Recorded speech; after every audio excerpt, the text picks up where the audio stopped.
حضرت طلحہ بن برہ رضی اللہ تعالیٰ عنہ میرے آقا کے بڑے پیارے صحابی ہیں۔ 10 سال کی عمر ہے لیکن دل کے اندر عشق مصطفیٰ بڑا زیادہ ہے۔ ایک دن میرے آقا کی بارگاہ میں آئے، آ کے عرض کرتے ہیں آقا میں آپ سے بڑا عشق کرتا ہوں، بڑی محبت کرتا ہوں۔ میرے آقا نے فرمایا طلحہ اگر تو واقعی مجھ سے عشق کرتا ہے تو پھر جا کے اپنے باپ کو قتل کر کے آ۔ آپ نے جب نبی پاک صلی اللہ علیہ وسلم کے فرمان کو سنا، آپ فوراً اپنے گھر کی طرف دوڑ لگانا شروع کر دیتے ہیں۔ میرے آقا نے آپ کے عشق کو دیکھا، میرے آقا نے فرمایا طلحہ آ جا میں نے چیک کرنا تھا تو واقعی مجھ سے عشق کرتا ہے کہ محبت کے جھوٹے دعوے کرتا ہے۔ ایک دن وہ بھی آیا کہ حضرت طلحہ بن برہ رضی اللہ تعالیٰ عنہ آپ بیمار ہو جاتے ہیں، آپ کی عیادت کے لیے میرے آقا صبح بھی جاتے ہیں رات کو بھی جاتے ہیں۔ ایک دن ایسا آیا میرے آقا نے فرمایا اے طلحہ کے باپ، طلحہ کے پاس وقت بڑا قلیل ہے، طلحہ نے چند دنوں کے بعد اس دنیا سے چلے جانا ہے،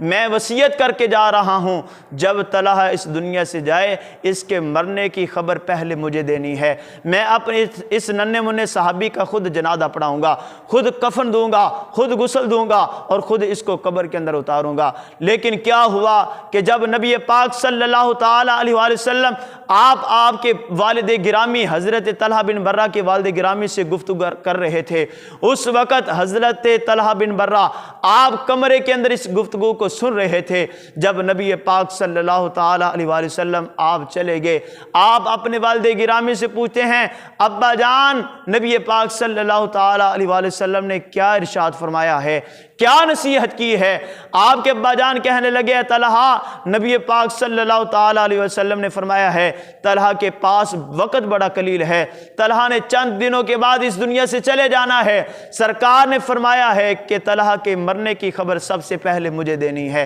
میں خود غسل دوں گا، خود جنازہ پڑھاؤں گا، خود قبر کے اندر اتار کے آؤں گا۔ جب حضرت طلحہ بن برہ نے اس گفتگو کو سنا، آپ عرض کرتے ہیں ابا جان میں بھی یہ نصیحت کر کے جا رہا ہوں، وصیت کر کے جا رہا ہوں، جب میں اس دنیا سے چلا جاؤں میرے آقا کو میرے بارے میں نہ بتلانا، میری خبر نہ دینا، میری وصال کی خبر نبی پاک صلی اللہ علیہ وسلم کو نہ دینا۔ وجہ کیا ہے؟ آپ فرماتے ہیں ابا جان جن گلیوں سے چل کے میرا محبوب آتا ہے ان گلیوں کے اندر کافروں کے گھر ہیں، یہودیوں کے گھر ہیں، جب میرے آقا میرا جنازہ پڑھانے کے لیے ان گلیوں سے چل کے آئیں گے وہ کافر میرے آقا کو تکلیفیں دیں گے، راستے کے اندر رکاوٹیں کھڑے کریں گے، کانٹے بچھائیں گے، میں یہ برداشت نہیں کر سکتا کہ میری وجہ سے میرے آقا کو کوئی تکلیف بھی پہنچے، میرے آقا کے قدم میں کانٹا بھی چبھ جائے، میں یہ برداشت نہیں کر سکتا۔ ابا جان جب میں اس دنیا سے وصال کر جاؤں مجھے چپ کر کے جنازہ پڑھا کے دفن کر دینا، میرے آقا کو پیغام نہ دینا۔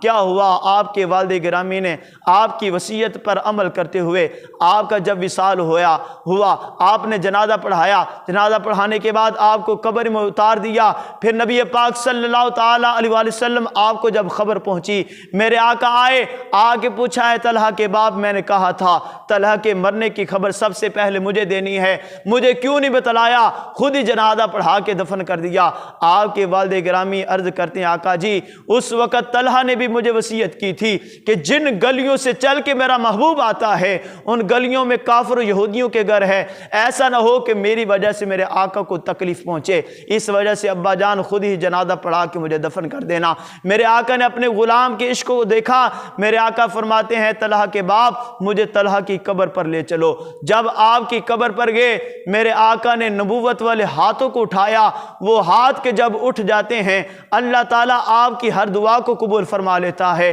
آپ نے اپنے نبوت والے نورانی ہاتھوں کو اٹھایا، دعا کی مولا جب طلحہ تیری پاک بارگاہ میں حاضر ہو تم طلحہ کو دے کے مسکرانا، طلحہ تجھے دے کے مسکرائے۔